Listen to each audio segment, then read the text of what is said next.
ఇక హిందూ ధర్మానికి సాక్ష్యంగా రాజధాని అమరావతిని నిర్మిస్తున్నాము అంటూ ఉన్నారు ముఖ్యమంత్రి చంద్రబాబు నాయుడు. అమరావతికి లక్ష్మీ కటాక్షం ఉంది. హిందూ ధర్మానికి సాక్ష్యంగా రాజధానిని నిర్మిస్తూ ఉన్నాము. ఈ స్థల మహత్యంతో అమరావతిని ఇక మీదట ఎవరూ కూడా కదిలించలేరు. సాంకేతికతతో పాటు ఆధ్యాత్మికతకు కూడా వేదికగా నవనగరం ఉండబోతోంది అంటూ మాట్లాడారు సార్. నిన్న జగన్నాథ రథయాత్రలో కూడా అమరావతి మాస్టర్ ప్లాన్ తో పట్టుకుని అది చేత్తో పట్టుకుని చంద్రబాబు నాయుడు పార్టిసిపేట్ చేశారు ఆ జగన్నాథ రథయాత్రలో. ముఖ్యంగా ఇక్కడ హిందూ ధర్మానికి సాక్ష్యంగా రాజధానిని నిర్మిస్తున్నాము అంటూ ఉన్నారు చంద్రబాబు నాయుడు. బయట ఉంది, ప్లే చేయండి. నేను ఎప్పుడూ చెప్పేవాడిని, అమరావతి ప్రజా రాజధాని, అమరావతి దేవతల రాజధాని, ఈ రెండు కలిసిన ప్రదేశం మన అమరావతిని మరొకసారి మీ అందరికీ గుర్తు చేస్తున్నాను. ఇలాంటి ప్రాంతాన్ని మనం రాజధానిగా పెట్టుకున్నాం. హిందూ ధర్మానికి ఈ ప్రాంతం ఇప్పటికీ ఒక సాక్ష్యంగా మిగిలింది. అమరావతి రాజధాని ప్రకటించిన సందర్భంలో మీరు చూస్తే దీనికి ఒక స్థల మహత్యం ఉంది.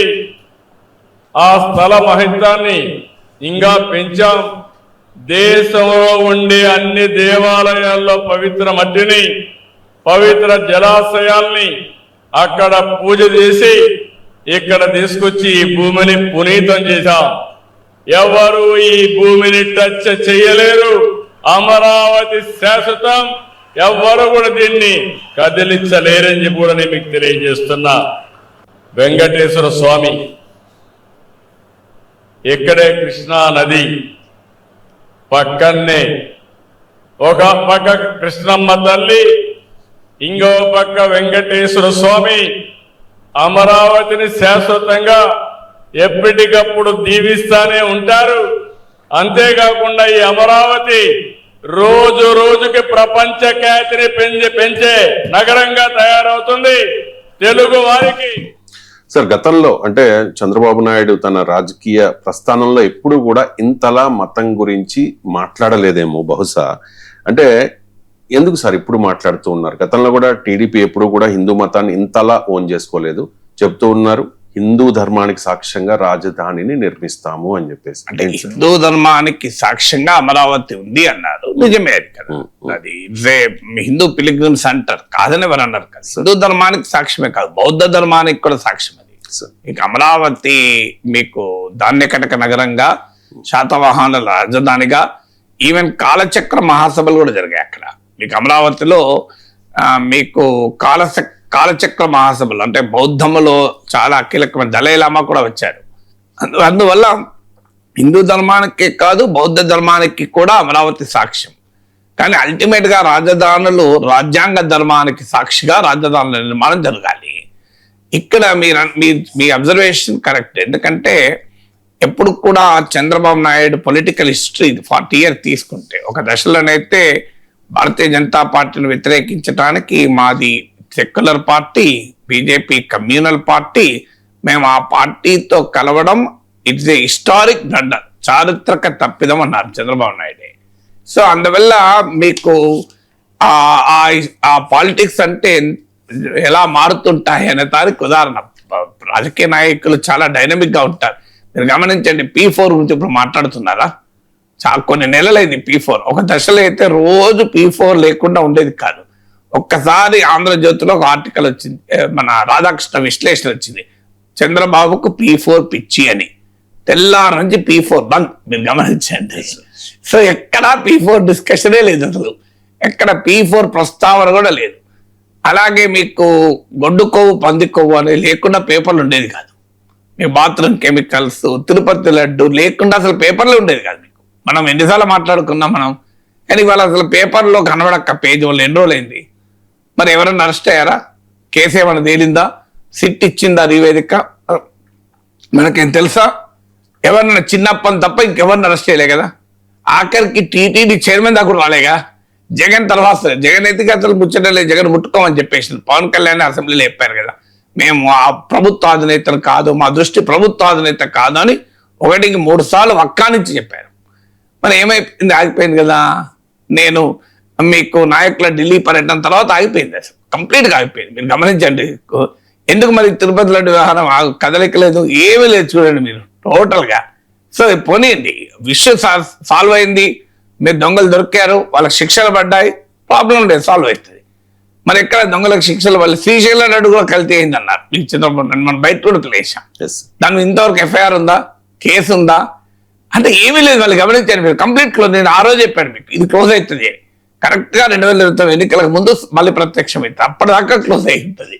సో లేదా అవి అప్పటికి ఇది రాజకీయంగా ఉపయోగపడదు అనుకుంటే అప్పుడు కూడా క్లోజ్ అయిపోతుంది, దానికి కూడా ఉండదు.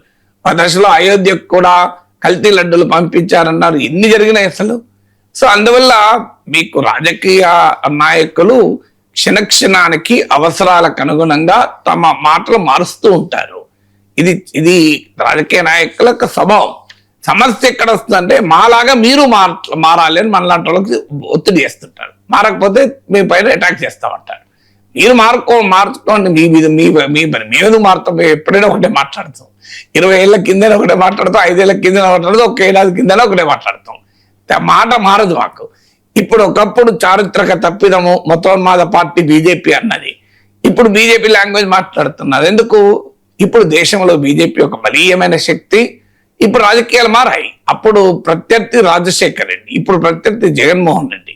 రాజశేఖర్ రెడ్డి మత విశ్వాసాలు ఏంటి అనేది రాజశేఖర్ రెడ్డి మరణించేంత వరకు ఎవరికి చర్చ రాలేదు, డిస్కషన్ లేదు.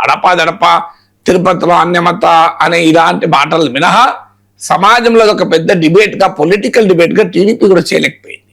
కానీ జగన్మోహన్ రెడ్డికి వచ్చే వరకు జగన్మోహన్ రెడ్డి మత విశ్వాసాలను తెలుగుదేశం పార్టీ ఒక రాజకీయ ఆయుధంగా మలుచుకుంది. అందుకే మీకు జగన్మోహన్ రెడ్డి క్రిస్టియన్ అని గుర్తు చేయడం కానీ, జగన్మోహన్ రెడ్డికి తిరుపతి పర్యటన పైన తిరుమలకు వెళ్ళిన అంశాలు వివాదాస్పదం చేయడం కానీ, ఇవన్నీ కూడా మనకు నిరంతరం జరుగుతూ ఉంటాయి చూడండి. అందువల్ల జగన్మోహన్ రెడ్డికి క్రిస్టియన్ ఓటు జగన్మోహన్ రెడ్డికి లాయల్ గా ఉన్న మాట కూడా నిజం, అది కూడా ఒక కారణం అయి ఉండొచ్చు. ఎలాగో క్రిస్టియన్ ఓటు జగన్మోహన్ రెడ్డి వెనకాల ఉంది. హిందూ ఓటు అన్న తనకు ర్యాలీ అయితే మెజారిటీ హిందూసే కదా సమాజంలో, తమకు లాభం అవుతుంది అనేది ఒక రాజకీయ వ్యూహం అయి ఉండాలి. అందుకే మీకు ఇక్కడ ఆంధ్రప్రదేశ్లో బీజేపీ లేదు, ఎలాగూ పోటీ లేదు. ఇప్పుడు బీజేపీ ఉంటున్నామో తెలుగుదేశానికి అవకాశం కూడా రాదు. బీజేపీ ఉన్న చోట తెలుగుదేశానికి ఎట్లా అవకాశం వస్తుంది? బీజేపీ లేకపోగా బీజేపీ టీడీపీతో పొత్తులో ఉంది, ఇంకా పంచాయతీ లేదు. సో అందువల్ల బీజేపీ లేని రాజకీయ పరిస్థితిని తనకు అనుకూలంగా మలుచుకోవడానికి టీడీపీ ఎత్తుగడ. ఎలాగూ హిందూ కన్సాలిడేషన్ అనేది బీజేపీ చేయడం లేదు గనక, బీజేపీ తమతో పాటే కూటమిలో ఉంది గనక ఆ హిందూ ఓట్ కన్సాలిడేషన్ కు చంద్రబాబు నాయుడు ఎత్తుగడ. అందుకే మీరు గమనించండి, ఆర్ఎస్ఎస్ చీఫ్ తో కలిసి మీకు మాట్లాడుతుంటారు. ఇప్పుడు జగన్నాథ యాత్రలో పాల్గొంటూ మతాన్ని రాజధానిని మిళితం చేస్తూ ఉంటారు. తిరుపతి లడ్డుపై కూడా ఇంత వివాదం చేశారు. సో ఇవన్నీ కూడా మీకు బీజేపీ హిందుత్వ పాలిటిక్స్ ఆంధ్రప్రదేశ్ లో పవర్ఫుల్ గా లేదు గనక, ఆ గ్యాప్ ఉంది గనక, ఆ గ్యాప్ను తాము పూడ్చుకుందామనేది, తాము ఉపయోగించుకుందామనేది తెలుగుదేశం ఎత్తుగడ. ఈ ఎత్తుగడ్డ తాత్కాలికంగా ప్రయోజనాలు ఇవ్వవచ్చు, నేను కాదని కూడా అన్నాను. కానీ లాంగ్ టర్మ్ లో ఎప్పుడు కూడా హిందుత్వ పాలిటిక్స్ కు సింబల్ గా చంద్రబాబు నాయుడు చూడరు. మోడీనే చూస్తారు, బీజేపీనే చూస్తారు. ఇవాళ బీజేపీ టీడీపీ సంబంధాలు బాగున్నాయి కనుక పంచాయతీ లేదు. కానీ ఒక్కసారి మీరు బీజేపీ పాలిటిక్స్ కు ఆంధ్రప్రదేశ్ లో అక్సెప్టబిలిటీని చంద్రబాబే పెంచి, తెలుగుదేశమే పెంచిన తర్వాత ఆర్ఎస్ఎస్ పరివార పాలిటిక్స్ కు తర్వాత ఆ పాలిటిక్స్ టీడీపీకి ఉపయోగపడే ప్రసక్తే లేదు. మీకు ఒక్కసారి హిందుత్వ వాదన కరెక్ట్ అనే భావన ఆంధ్రప్రదేశ్ సమాజాన్ని ఆవహిస్తే అది భారతీయ జనతా పార్టీకి బెనిఫిట్ అవుతుంది తప్ప మీకు టీడీపీకి ఎందుకు బెనిఫిట్ అవుతుంది? సో అట్లా అల్టిమేట్ గా బీజేపీ ఇప్పుడు ఉపయోగించుకోలేకపోవచ్చు. కానీ ఇప్పుడు మీ పొలంలో వచ్చి వేరే వాళ్ళు విత్తనాలు వేస్తారు, మీరు పట్టించుకోరు, దున్నుతారు, మీరు పట్టించుకోరు, విత్తనాలు వేస్తారు, మీరు పట్టించుకోరు, నీళ్లు నారు పెడతారు, పట్టించుకోరు, మీరు నీరు పోస్తారు, పట్టించుకోరు. నీరు పోసి పంట కోతకు వచ్చినాక మీరు వెళ్తారు. పంట ఎవరిది అవుతుంది? మీది అవుతుందా వాళ్ళది అవుతుందా? సో రేపు ఏమైనా పంచాయతీ రెవెన్యూ వాళ్ళ దగ్గర పోతే నా పొలంలో ఎవరు పంట వేస్తే నాకే కదా, అల్టిమేట్గా మీ పొలం కదా, అల్టిమేట్గా మీరు ఓనరు కనుక ఎవరు దున్నినా, ఎవరు విత్తనాలు వేసినా, ఎవరు ఎరువులు వేసినా, ఎవరు నారు పోసినా ఎవరు నీరు పోసినా కోత సమయంలో అది నీదే అవుతుంది నీ పొలం గనక. ఇది కూడా అంతే. ఇప్పుడు హిందుత్వ పాలిటిక్స్ కు సారవంతంగా ఆంధ్రప్రదేశ్ నేలను టీడీపీ, చంద్రబాబు నాయుడు, పవన్ కళ్యాణ్లు దాన్ని మారుస్తున్నారు, విత్తనాలు వేస్తున్నారు, ఎరువులు వేస్తున్నారు, హిందుత్వ రాజకీయ వటవృక్షానికి నాటుతున్నారు. అది రేపు వటవృక్షం అయిందనుకోండి, మీకు ఆటోమేటిక్ గా బెనిఫిట్ ఆ ఫలాలు ఇచ్చే టైంలో భారతీయ జనతా పార్టీ వస్తుంది. వీళ్ళు ఎందుకుంటారు? మీరు హిందుత్వ వృక్షం మహావృక్షమై ఫలాలు, హిందుత్వ పాలిటిక్స్ అని చెప్పి మహావృక్షమై ఫలాలు ఇచ్చే సమయంలో, రాజకీయ ఫలాలు ఇచ్చే సమయంలో బీజేపీ వచ్చి కోసుకుంటుంది. వీళ్ళకి అవకాశం ఇస్తుంది ఎప్పుడు? సో అందువల్ల టీడీపీకి అయితే అర్థమవుతుంది. లాంగ్ టర్మ్ లో అర్థమైనా అప్పటికి ఉపయోగం ఉండదు. మమతా బెనర్జీ చేసింది అదే కదా. బీజేపీతో పొత్తు పెట్టుకొని బెంగాల్లో బీజేపీకి ఎంట్రీ ఇచ్చింది. ఏం జరిగింది? ఆఖరికి మమతా బెనర్జీని ఫుట్బాల్ ఆడుతుంటే ఆమె బంగాళాఖాతంలో వాడవాలా లేకుంటే బెంగాల్లో ఉండాలా అర్థం కాని పరిస్థితులు నెట్టివేయబడ్డది. మమతా బెనర్జీ దుస్థితి మనం చూస్తున్నాం కదా. ఎంట్రీ ఇచ్చింది బీజేపీ, ఎంట్రీ ఇచ్చింది మమతా బెనర్జీ. లెఫ్ట్ కు వ్యతిరేకంగా పోరాడటానికి బీజేపీ సహకారాన్ని తీసుకున్నది. లెఫ్ట్ వెళ్ళిపోయింది, 10 ఏళ్ళు రూల్ చేసింది. 10 ఏళ్ళ తర్వాత ఇప్పుడు బీజేపీ అటాక్ చేస్తుంటే అసలు పార్టీ ఎగ్జిస్టెన్స్ క్వశ్చన్ అవుతుంది. సో అందువల్ల రాజకీయాల్లో ఈ షార్ట్ టర్మ్ బెనిఫిట్స్ వేరు, లాంగ్ టర్మ్ బెనిఫిట్స్ వేరు. షార్ట్ టర్మ్ గా హిందుత్వ పాలిటిక్స్ కి ఎవరు కూడా ఇక్కడ బ్రాండ్ లేరు కనుక తాను బ్రాండ్ అంబాసిడర్ కావాలని పవన్ కళ్యాణ్ ఆలోచించవచ్చు, చంద్రబాబు నాయుడు ఆలోచించవచ్చు. పవన్ కళ్యాణ్ డిఫరెంట్. పవన్ కళ్యాణ్ ప్రధాన పార్టీ కాదు, పవన్ కళ్యాణ్ అనేది మెయిన్ పార్టీ కాదు. మెయిన్ పార్టీ టీడీపీ ఉంది కనుక రేపు అనివార్యంగా చంద్రబాబు నాయుడు ఇప్పుడు చేస్తున్న పాలిటిక్స్ మీరు చూడండి. 10 ఏళ్లకు 15 ఏళ్లకు నేను ఈ మాట మమతా బెనర్జీ విషయంలో 15 ఏళ్ల కింద చెప్పాను. 2003, 2005 ఆ ప్రాంతంలో అనేక సార్లు చెప్పాను ఈ మాట. అప్పుడు టీవీ, యూట్యూబ్ లేవు, కావాలంటే ఉండేవేమో. టీవీలలో చెప్పాను, మీకు బీజేపీకి ఎంట్రీ ఇస్తోంది మమతా బెనర్జీ, వాజ్పేయి ప్రభుత్వంలో ఉంది, మీరు చూడండి. తర్వాత బీజేపీ మేకై కూర్చొని మమతా బెనర్జీకి అడ్రస్ కూడా వేస్తుంది. ఇప్పుడు లెఫ్ట్ ను ఓడించడానికి ఉపయోగించుకుంటోంది అని చెప్పారు. ఏం జరిగింది? అప్పుడు నమ్మలేదు ఎవరు. ఇప్పుడు అనుభవం తెలుస్తుంది కదా. ఇదే మళ్ళీ 10-15 ఏళ్ళకి మళ్ళీ రిపీట్ అవుతుంది Andhra Pradesh. It's matter of time. ఇప్పుడు బెంగాల్లో జరిగింది, మహారాష్ట్రలో జరిగింది, దేశమంతా బీహార్లో జరిగింది. బీహార్లో జరగలేదు, జేడీ ఇప్పుడు ఎక్కడుంది? సో అందువల్ల ఆంధ్రప్రదేశ్ లో కూడా ఒక్కసారి ఐడియాలజికల్ వాతావరణాన్ని క్రియేట్ చేస్తే ఐడియాలజీ ముందు వెళ్తుంది, పాలిటిక్స్ తర్వాత వెళ్తుంది. మీరు నార్త్ ఈస్ట్ అంతా చూడండి, బీజేపీ మొదలు ఐడియాలజికల్ గా ఎక్స్పాండ్ అయింది. మీకు ఆర్ఎస్ఎస్ యాక్టివిటీస్ జంగల్ మహల్ ప్రాంతంలో దశాబ్దాల క్రితమే మొదలైంది, ఇప్పుడు కాదు. మీకు ఒక్క north east, Assam, Bengal, east మొత్తం బీజేపీ, ఆర్ఎస్ఎస్ మొదలు ఎక్స్పాండ్ అయింది. ఆర్ఎస్ఎస్ ఎక్స్పాండ్ అయ్యాక బీజేపీ ఎక్స్పాండ్ అయింది. ఆంధ్రప్రదేశ్ లో కూడా హిందుత్వ పొలిటికల్ వాతావరణాన్ని టీడీపీ పెంచి పోషిస్తోంది. బీజేపీకి ఆ శక్తి లేదు. టీడీపీ, జనసేన, ముఖ్యంగా చంద్రబాబు, పవన్ కళ్యాణ్ పెంచి పోషిస్తున్నారు. ఇవాళ జగన్ ను ఎదుర్కోవటానికి వారికి ఉపయోగపడుతుంది అనుకుంటున్నారు. రేపు అది ఎంత ఉపయోగపడుతుందన్న తర్వాత లేదు, ఉపయోగపడుతుంది అనుకుంటున్నారు. తమిళనాడులో విజయ్ క్రిస్టియన్ అని తెలిసి కూడా ప్రజలు ఓట్లేశారు, అది వేరే విషయం.